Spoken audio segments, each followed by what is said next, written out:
Hello,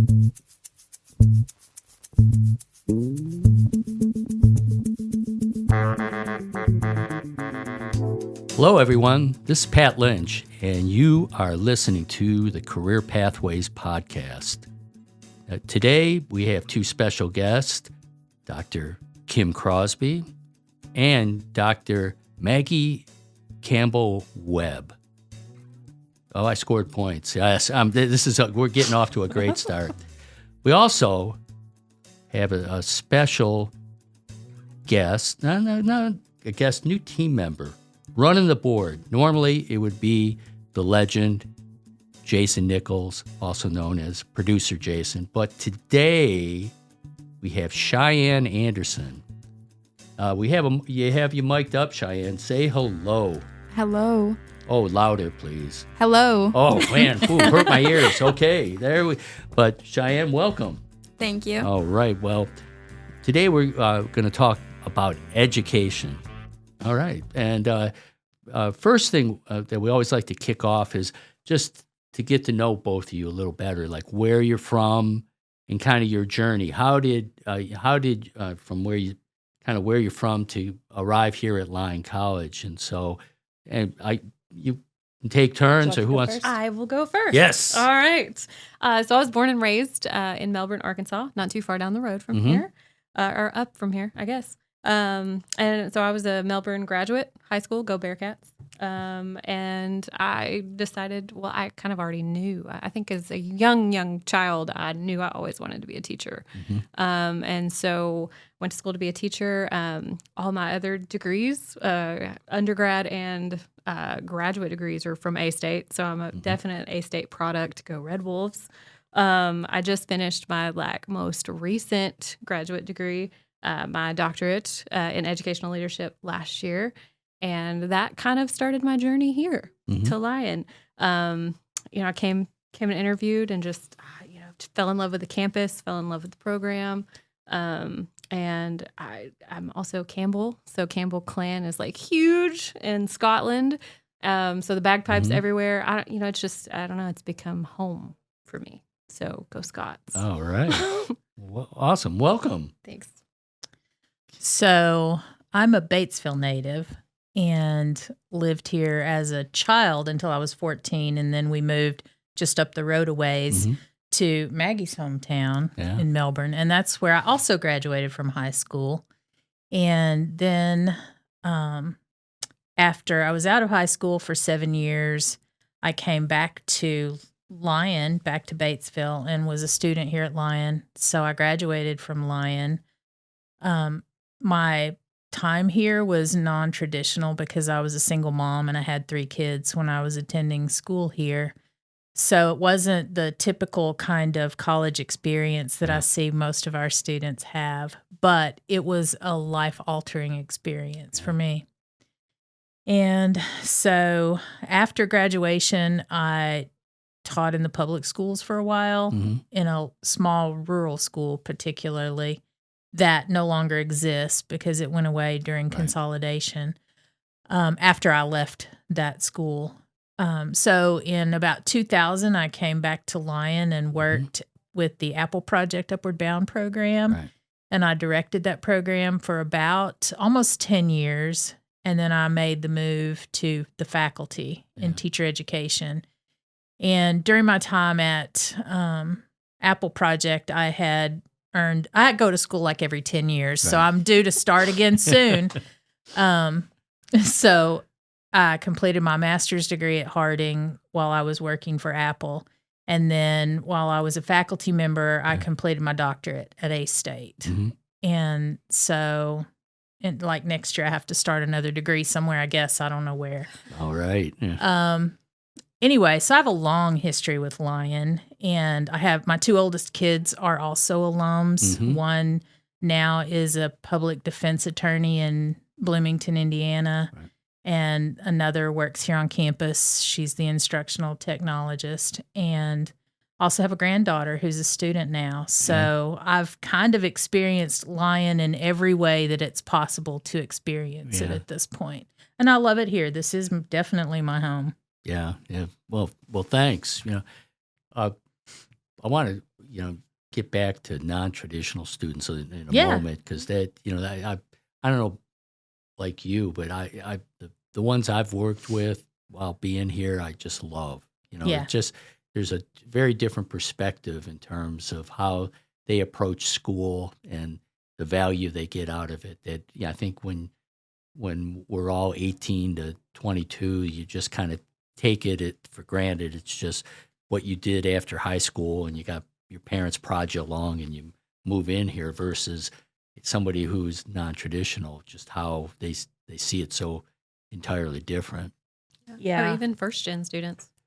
Yes. And Well, let's go there. Let's. I was both yeah, first gen yeah. and non-traditional. Yes. First But gen? I'm first gen. First Yeah. gen. Yes. Okay. Yeah. But Yeah. Yeah. I think it's definitely a different experience for non-traditional students to come on a campus that's predominantly residential. And I have a new student in my freshman Core 101 class right now who is a non-traditional student. She's a mom. And I could see kind of the anxiety initially, but we've talked about it. And I've told her that what she will come to realize is that the life experiences she's had are going to really help her be successful here. Yeah.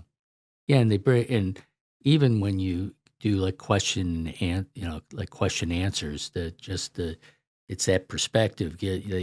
Their answers always seem to have just, I guess it reflects that life experience that, unfortunately, an 18, 19-year-old, no shade to both of you, but but yeah, that they just don't have. Yeah. Interesting. One thing that we always kick off is that this is a podcast about careers, and both. I'd love to get both your opinion on careers and education. I think it's really kind of changing, here in Arkansas and kind of nationwide. So, kind of what is your take in terms of just a student that's an education major? What options and careers do they have moving forward? Oh, she's getting to give it to you there. I mean, I don't mind talking about it. Yeah.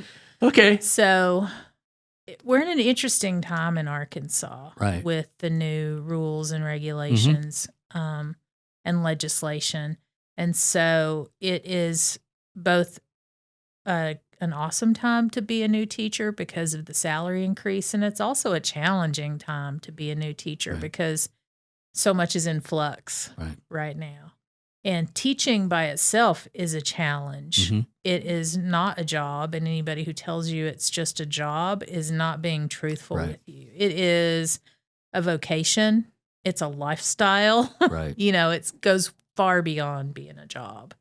And so what I usually tell our teacher ed candidates is that it's probably one of the more challenging career fields you could pick, but it's also the most rewarding. Right. And frankly, has real value to society in ways that a lot of jobs maybe don't. Right.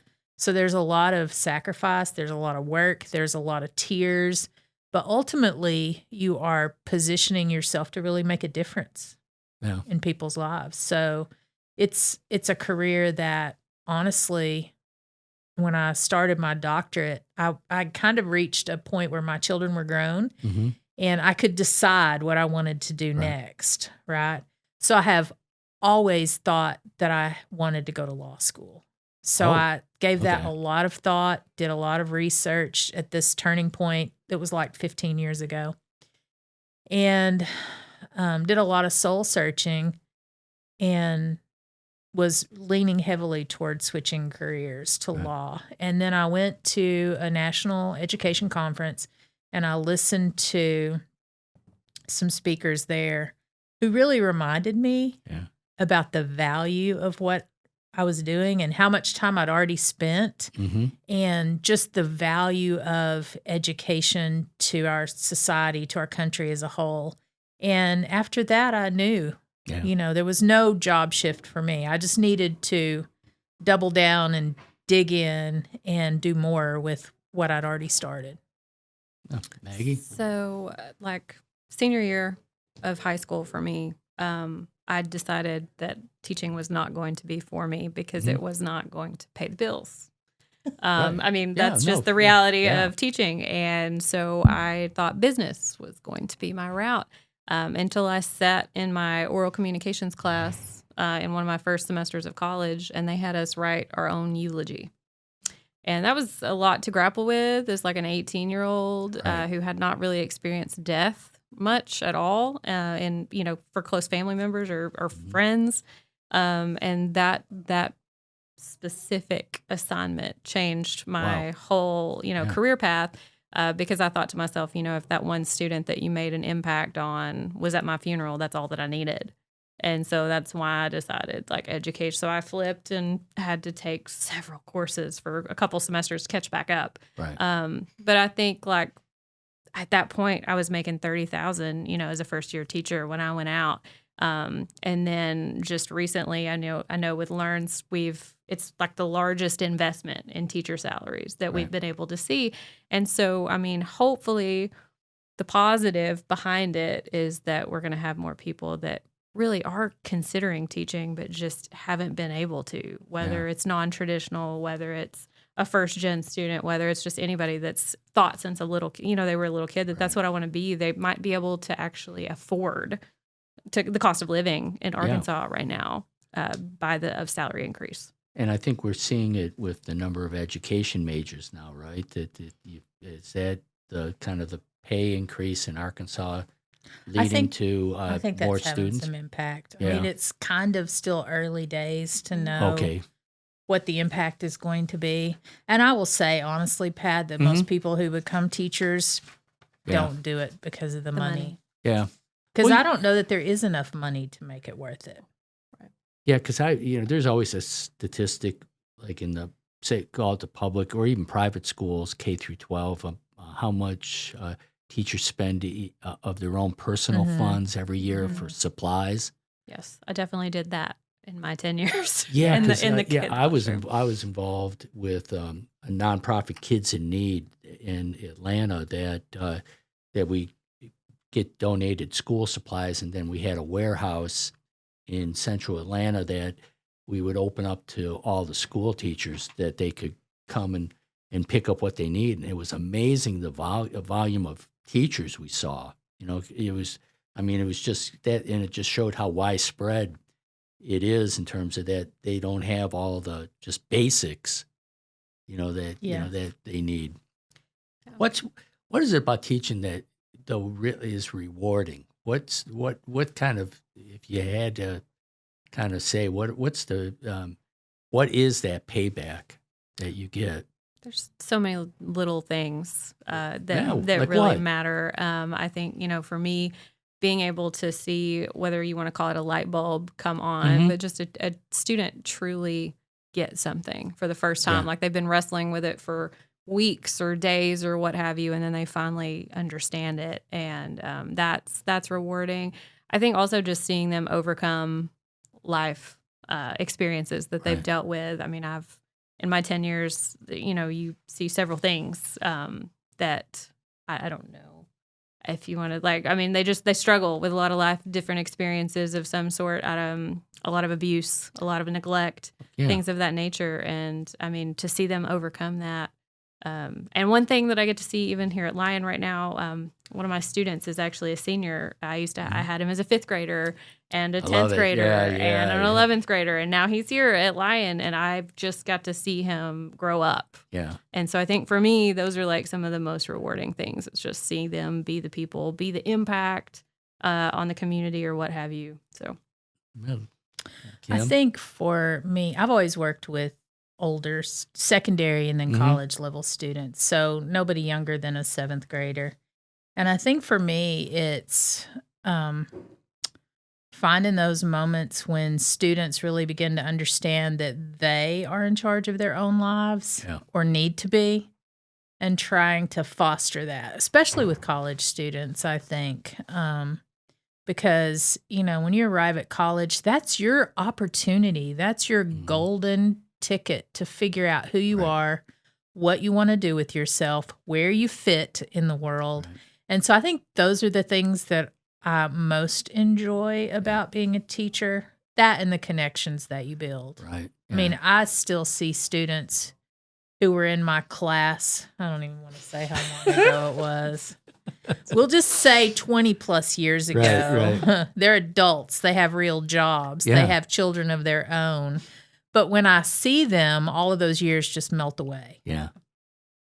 Yeah, I know, like, even when whether it's K through 12 teachers, I still, it's Mr. Or Yeah. Mrs. So it's oh my gosh. Yeah. Yes. I mean, you Yeah. know, to this day, if Yeah. I ran, I don't know if there's any still alive, but, because I'm insanely old myself, but, but yeah, that's, Even as colleagues, yeah. that's how I would address them, too. And Yeah. then they I love it. Yeah. And then they tell you, no, it's, they tell you it's your whatever their first name was. Yeah. It's Lisa. Yeah. So Yeah, it took me a long time to not call Terrell Tibbetts Dr. Tibbetts when I came back here to work. Like probably 2 or 3 years. Yeah. Yeah. Well, you probably prefer being called Dr. Tibbetts anyway. That's a whole other thing, right? Yeah. State of Arkansas, as far as teachers, teachers get such a bad rap, and you always hear that we need qualified teachers, or we need, the school system isn't doing this or doing that, and it's all these people from the sidelines, that are kind of throwing, rocks at it. Kind of, what is the state of, like, I'll call it public education, K through 12 in Arkansas? Yeah. So I was going to try to stay off my soapbox today, but that may not be possible. No, step right up. Because I'll be honest, Yeah. I really am bothered by the level of rhetoric about how public schools are broken. Yeah. And how teachers are vilified. And that is just, first of all, it's untrue. Do public schools have issues? Yes, all institutions have issues. Are they broken? I think that's right. It'd be hard to prove to me that they're broken beyond repair, right? So then the question becomes, how do we make them better? And I wish so much that we focused more on that, on how can we identify the real issues and improve upon that instead of blaming teachers and blaming administrators. And are there bad teachers? Mm-hmm. Of course. I've worked with a few, frankly. Are there bad administrators? Absolutely. But on the whole, you have a lot of dedicated, educated, committed folks out there in classrooms doing the best they can do every day. Yeah. And what they hear a lot of times in the media is how bad they are at their jobs. Right. Lately a lot of the rhetoric has been about teachers indoctrinating students and that kind of thing. And that is not a way to retain good people in the field, frankly.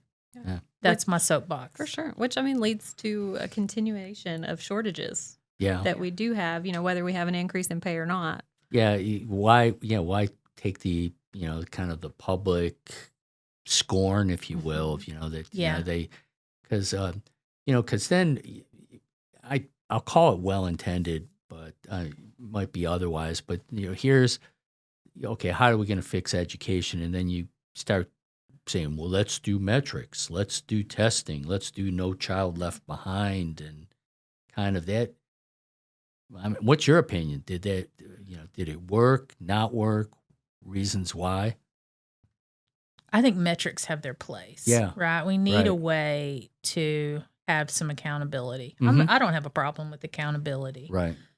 But public education is not a factory. We aren't manufacturing people, and students aren't widgets. So I think that the metrics have, yes, they have some impact on what we do, as they should. But what it comes down to at its base is that teaching is a people business. Mm-hmm. It's not even necessarily a content knowledge business, right? Because it doesn't matter how much content knowledge I have if I can't translate that in a way that the student can then understand it and learn it, then what good is all my content knowledge? Right. And learning happens in the receiver. Right. Doesn't matter what I'm doing, right? Because the learning is going to happen or not in the students' minds. And so I think that's why in the field we refer to it as being both art and science. Yes. Right? Because there are things that we can do, and we've got research supported best practices, and there are things that we can work on, but there's also an art to it. Right. And how do you really measure that effectively? Yeah, and sometimes there's value and progress that isn't measurable. Yep. And I agree.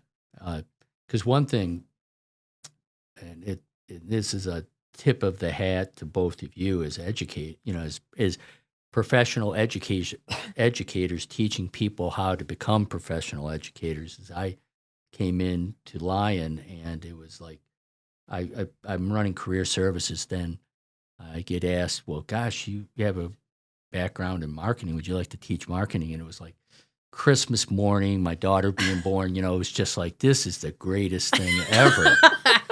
And and I know I've done marketing my whole career, and then I realized, I've done it, but I've never. How am I going to successfully teach marketing? And it was like, whoa, okay, I realized it was a whole other thing. And I remember Kurt Grafton said it's going to take you a year at least to really start to understand. And I'm in the back. I didn't throw shade at Kurt because he's my boss, but no. But I said, oh, gosh, really? I got this. And sure enough, you get in and you realize here's the approach. And are they getting it? You can see it through tests. You can see it through the quality of the questions there. And I realized, man, I'm just starting here, and I really need to start to get myself up, which is really that's the whole the art and the science of education, right? Yeah.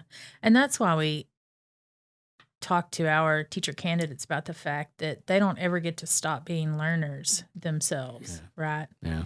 And if they ever lean back and feel like they've got it all figured out, they need to do some reflection and realize that you don't.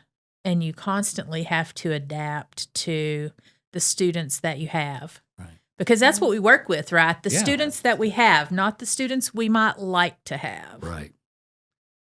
Well, that's a perfect segue into my kids these days portion, okay?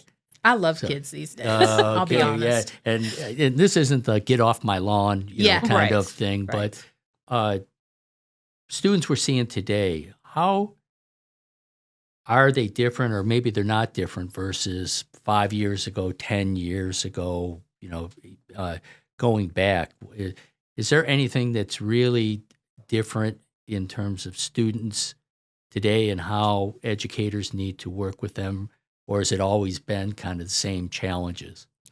Well, for one, technology, a lot of our students were just born into it. So, they have an iPad, they have a tablet, they have an iPhone or what have you growing up. Whereas, if I think about when I went to school, we did not have that. We had dial-up. We had one bag phone that was in the car, which was probably a little different from you two. Yes. We had 2 soup cans and a string. There you go. And we communicated quite effectively. That works. Or you had the party lines. Right. Maybe where everybody was listening. But anyway, so that's one thing that we see a little bit differently, that where we have to make sure that as educators we're adapting and being able to use these digital learning platforms even more so in the classroom. COVID kind of pushed us even farther into that, to where we were using Google Classroom, maybe already some, but now we were using it just heavily, or just relying on it because I was still in the classroom when COVID hit. Yeah. And so I was teaching 10th and 11th grade English, and also 8th grade social studies. And we just went home, and it's like, okay, now you have to figure out how to Zoom. Right. And there was such a divide because we live in a rural, I'm from a rural area. I taught at Israel County Consolidated. And so that's a very rural area.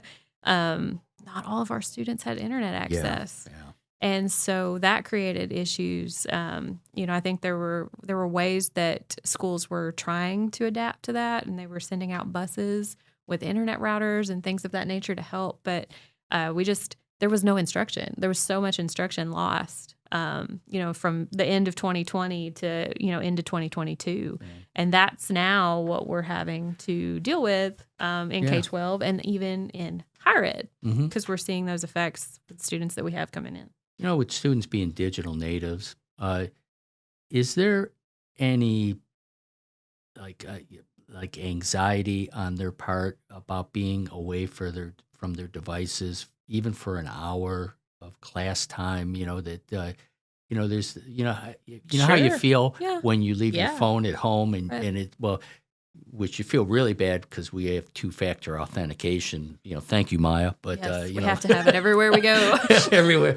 But it's just that there's that it's that they're so accustomed to having that, like the screen up, the phone up, and then I'm going to also try to listen to whoever the professor is talking, and so that it's always kind of I don't want to go as far as addiction, but there's something that that it's just such a fundamental part of their lives. Yeah. I think it's also shifted the way we have to approach teaching, right? Because teachers are no longer the holders of all the wealth of knowledge. Mm-hmm. They can Google anything it. we can tell them, right? They can find out for themselves in 5 minutes on Google with their cell phone, right? So it seems to me that shifts the burden to trying to teach them how to be good critical thinkers, how to know when sources are credible, how to sift through all of that information, because it's good and bad out there, and help them to figure out what to do with all that information. We're not just hiding information in books anymore, and they have it. They have access to it. So our job is then, I think, to help them figure out what to do with it, how to deal with it. Yeah. Teaching people how to teach, is there kind of like methodologies, because I'll throw like names like Piaget or something like that, and I have absolutely no idea what that is, but it sounds cool, doesn't it? But but is there I imagine teaching philosophies and practice has changed over time in terms of its effective, or has it really been quite fundamental and quite the same? So that's an interesting question, because most of what we know about effective teaching we've known for decades.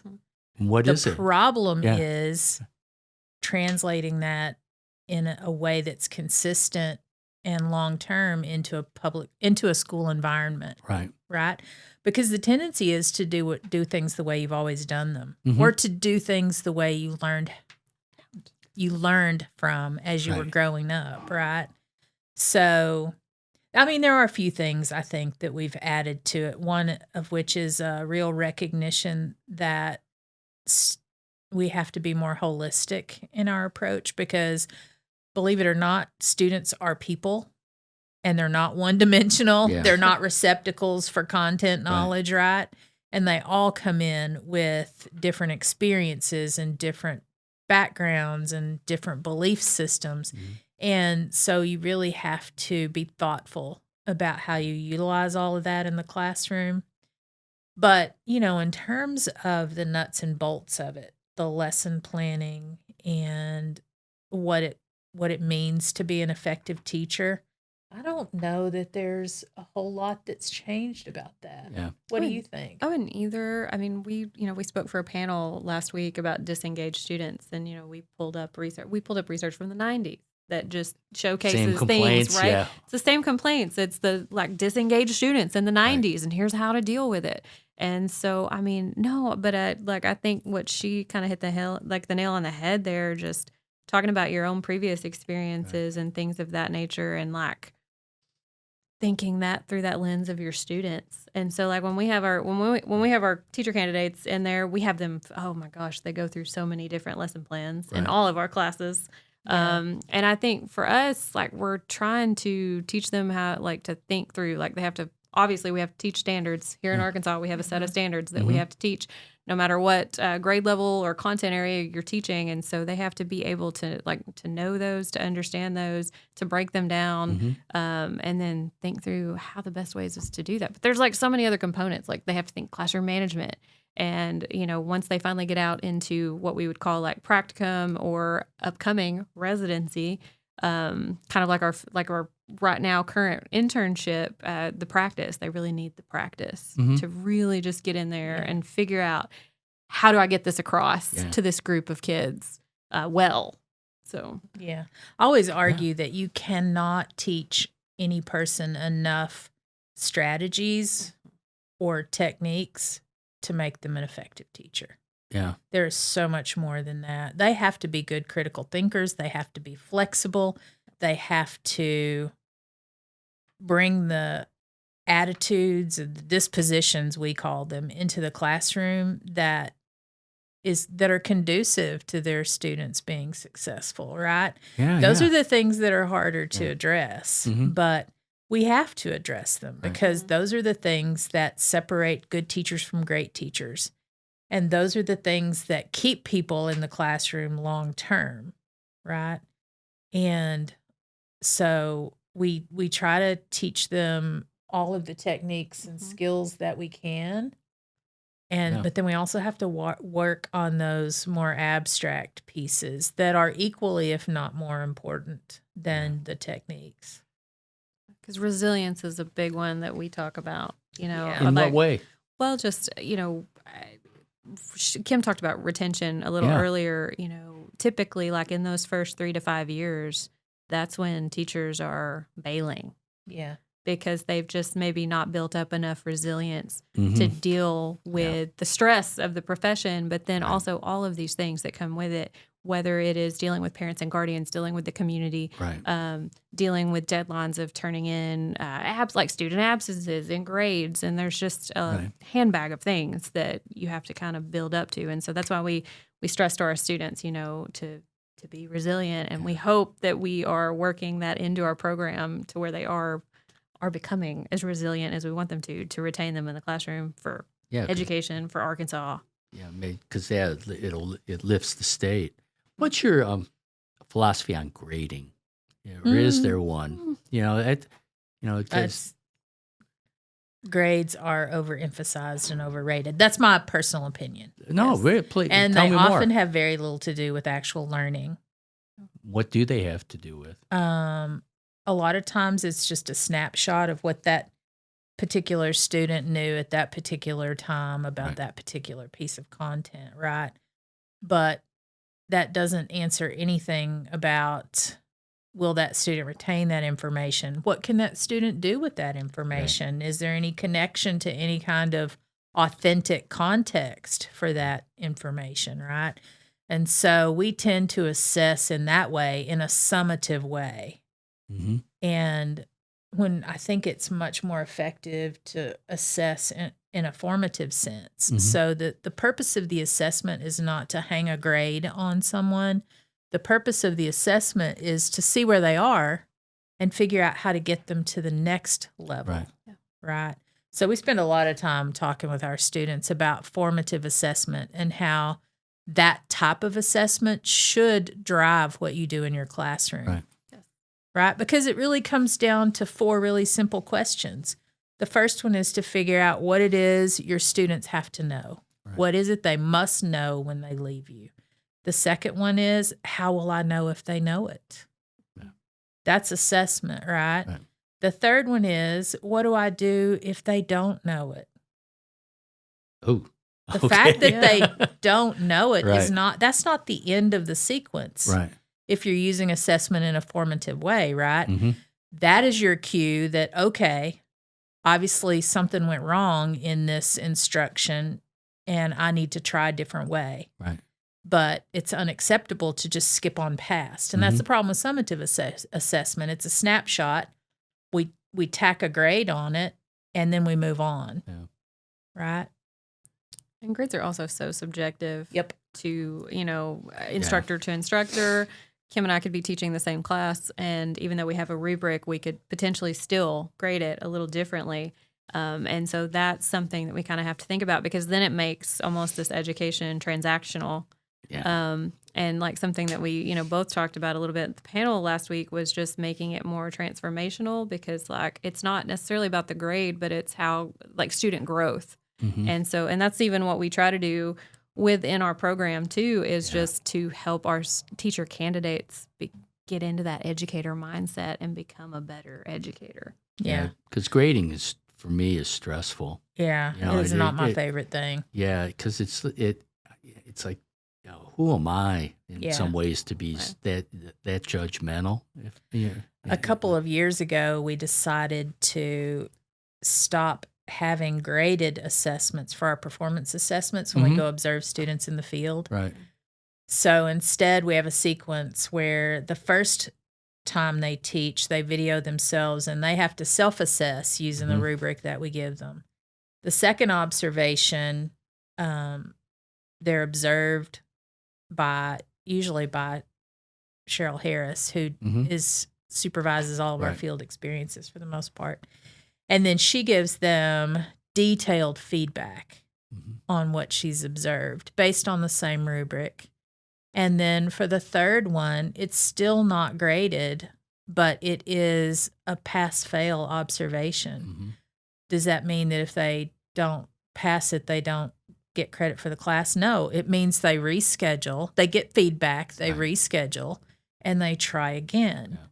And so we really want to emphasize that idea that it's the growth and the improvement in performance that's important. Right. More mastery learning. Yep. Yeah. No, shifting gears to kind of things, like I'll call them like really positive changes to the Lyon education program. Yeah. And I need to read from here, but we've introduced a new Master of Arts in Teaching, the MAT. MAT. Can you kind of tell us more about that? Sure. The Masters of Arts in Teaching, not just ours, but others in the state, are built for the purpose of providing a pathway to teacher licensure for folks who already have a bachelor's degree. Right. So the sole purpose of MATs is to end up with a teaching license, right? So we assume that they come in with content. Well, we don't assume. They have to take a praxis test and demonstrate that they have the content knowledge. In their major area, major, minor? Okay. Yeah. And then the whole program at the master's level focuses on the pedagogy and all of the theory and practice, the science and the art of the teaching piece, right? And so those students still have to do residency, which used to be called student teaching when I did it. Why don't we call it student teaching anymore? Well, we used to call it student teaching, and then it became internships. But now under Learns, it's officially residencies. So I'm 2 generations removed from this. Boy, am I another reminder how old I am. But so they have to do a year-long residency, and with the MAT. Yes. Okay. But it's the way we have ours set up is it's kind of flexible. They have to do 2 semesters of half days, but if they are hired as teacher of record in a public school on a provisional license, which they can be if they have a degree, then that time that they spend in their job counts as their field experience for us, counts as their residency. So that's one option. The other option is for students who have a bachelor's degree, they don't have a teaching job, they can still go through our program. We place them in a classroom wherever we need to, because this is a hybrid online program. So we would place them in whatever geographical location we need to, and they complete an unpaid internship in that classroom across 2 semesters. Who would be the your typical student that would want to get an MAT?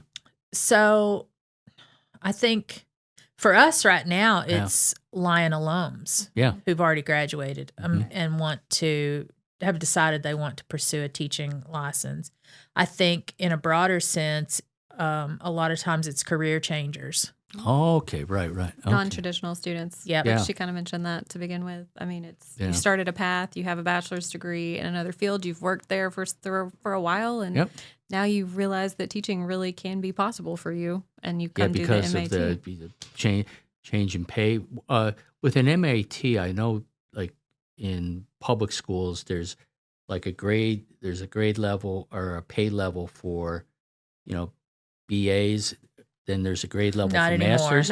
That's the Learns. rub. Oh, right. okay. Yes. That's the Yeah. side of learns that is not talked about frequently. Well, what is? because- What exactly so is it? The law raised entry level beginning teacher Mhm. salaries to $50,000. Right. It removed any requirement that there are step increases for Yeah. experience or graduate degrees. So you're stuck at So- 50,000. Yeah. So the philosophy is Yeah. that the districts will work that out for themselves and they'll build their own Okay. salary schedules. So what's happened so far is that in just over about 55% of the schools in Arkansas right now, they have no step increases. Right. So somebody who's been teaching 20 years could be making the same $50,000 a year as a brand new Yeah. teacher who doesn't really know yet what they're doing. Right. So about 9 or 10% of the schools have salary schedules Right. that have some steps. And then about a third of the schools have some steps built in, but it's not like regular experience. And Right. so it's a little bit of the Wild West out there right Yeah. now, which is one reason why a lot of veteran teachers are not very happy at the moment. Yeah. Because, they've invested their lives essentially. And it's a apparently not master's, worth yeah. more than a first year teacher. Yeah. Master's, a doctorate, or Yeah. that's all. That costs money. Yes. And Yeah. So it's really and, disincentivized graduate education. why would the state have structured it that way? Any idea? They did say within the thing that they were allowing the schools or the districts to Yeah. pay Yeah. what they felt Okay. was So accorded. kind of like the federal government push it out to the states. The Little Rock, they just said push it out to the districts and let them. Right. And some Well, have I will- give increases. Yeah. Oh, no. Yeah. And I will say that they are working on what they call an incentive pay structure. Mm-hmm. Merit pay. I don't think it's clear yet what exactly that's going to look like or Right. how that's going to work.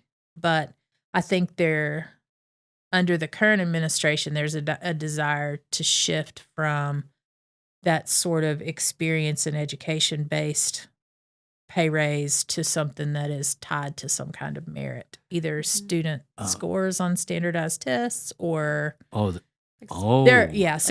I don't know like exactly growth. what that's going to look like. Yeah, because coming from Atlanta, you recall, gosh, was that 15 years ago, the whole scandal at the Atlanta public schools about the pressure to improve test scores year over Led year. to cheating. Yeah. Led to Yeah. massive cheating, Yeah. and careers were wrecked. And That's And, happened here yeah. too in Arkansas. Did it? even. Well, I mean, just small. I Yeah. wouldn't Not say to they're the not same as degree, not to the but- same degree, but I mean, definitely feeling the pressure to perform well to keep your job. yeah. In that sense. So. Okay. I don't know if that'll come up in the room. I think we had some people out there working out or who knows what. But I get easily distracted. One other program that we've introduced, a graduate certificate in teaching deaf or hard of hearing students. Okay. So Kim, I tell us. love talking about this. Yes, Because yes. this has been a passion project for a few years now. Mhm. And it's come out of a partnership with Arkansas School for the Deaf. They actually approached us Mhm. about potentially putting together a program for that because there has not been one in Arkansas for a number of years. There Right. was no licensure or endorsement or anything for teaching deaf and hard of hearing students. So they approached us. We invested quite a bit of time working with them they designed the curriculum. Yeah. they and other experts in the field Mm-hmm. have agreed to teach the classes for us. They adjunct for us. Mm-hmm. And it's really exciting. And at the end, students earn a graduate certificate. Yeah. And if they pass the appropriate praxis test, then they get to add an endorsement to their teaching license. Right. So that program's a little different. It caters to people who already have a teaching license, who want to add that particular field or area to their license. And then those graduates, where would they be working? It would be like schools working with hard of hearing students who are mainstreamed or special Probably schools? some of both. Yeah. Okay. So I don't know how much you know about Arkansas School for the Deaf, but it's primarily a residential school. Okay. They have some students who live in Central Arkansas and who come in daily, but they have a pretty large number of students who actually live on campus there. Yeah. And so they have a need for well-prepared teachers for those classrooms. And then out in the districts, there are, the last count I heard from my friends at ASD, there were 900 and some odd deaf or hard of hearing students out in Arkansas public schools. So there's a need for that just across the state, really. Well, thanks. Going back to one thing we covered before, but a couple hours ago we had Rodney Mays, our basketball coach, in here. It was a great interview. Gavin Brunson and Luke Bridges kind of did the interview. Old man sat in the corner, and very quiet. And they asked the question as far as how when he's recruiting and assessing young men to be on the team, and also young men that are going to be a fit for the team and for Lyon. Kind of asking you, when you see students, that say they want to be an education major, but how what is it that you're looking for?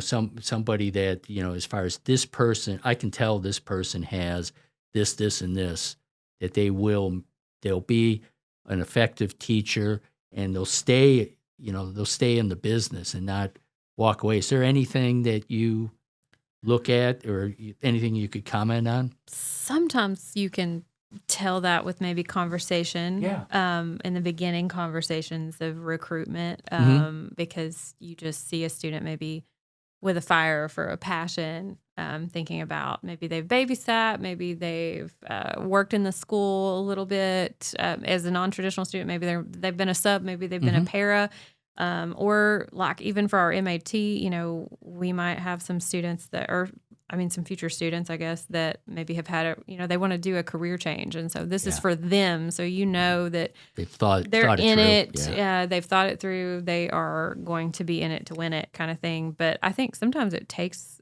until they really get probably junior year even before we really, or maybe a little less than that, but through some coursework and through some activities where you can really see that now they've kind of understood what it means to be an educator. Yeah. So I think, and we do have admission gates we're probably the only program on campus that has GPA admission gates and stuff for our courses. What is the GPA admission So gate? for the junior level practicum, students have to have at least a 2.75 cumulative GPA. And then to enter the internship, soon to be residency, they have to have a 2.9. Okay. We interview them. We look at their record in their coursework and in their observations from practicum, their actual teaching observations. And it's pretty deliberative.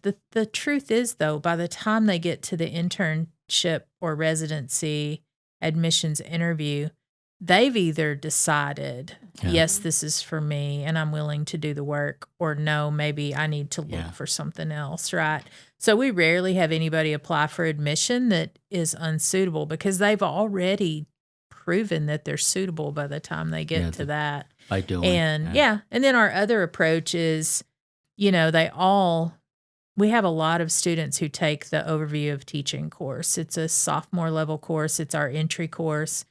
It's not limited to people who are planning to be education majors. But we use that not to weed people out, but to be honest with students about what this career is that they're potentially considering going into.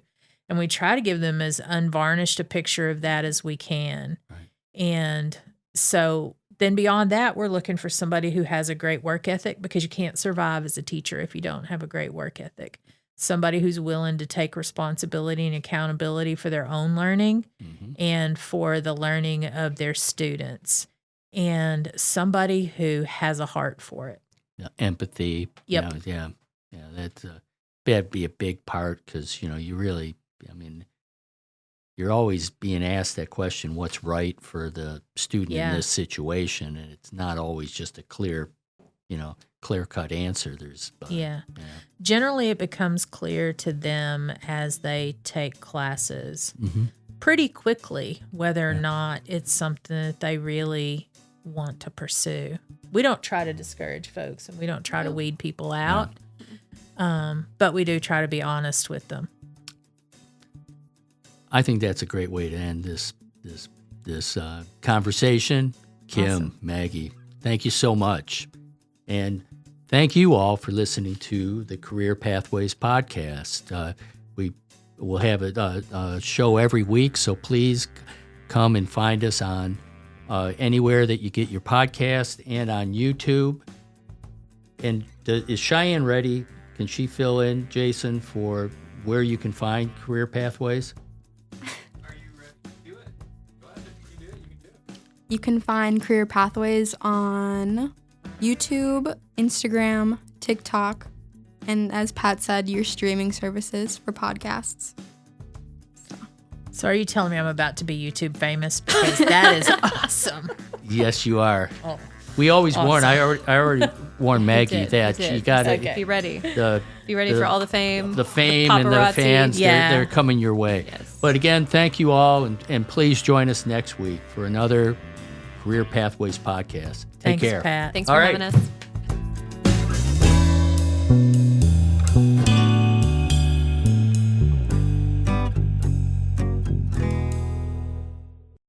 This broadcast is sponsored in part by Lyon College and by KILT Studios.